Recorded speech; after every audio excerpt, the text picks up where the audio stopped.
আল্লাহর কোরআনের সবচাইতে দামি আয়াত, the greatest verse in the কোরআন।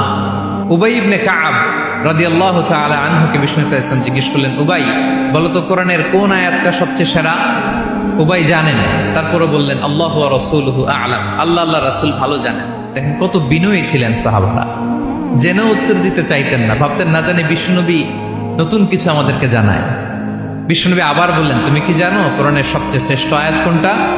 এবার উবাই ভাবলেন এবার আমি উত্তরটা দিয়েই দিই। তিনি বললেন আয়াতুল কুরসি, আল্লাহু লা ইলাহা ইল্লা হুয়াল হাইয়ুল কাইয়ুম, এটা শ্রেষ্ঠ আয়াত। বিশ্বনবী খুশি হয়ে উবাই ইবনে কাবের বুকে একটা চাপড় মারলেন, এরকম আদরের চাপড় দিয়ে বললেন, লিয়াহনিকাল ইলমু ইয়া আবুল মুনজির, হে আবুল মুনজির, জ্ঞান এবং প্রজ্ঞা তোমার জন্য মোবারক হোক, তুমি ঠিক বলেছো। সুবহানাল্লাহ পড়া।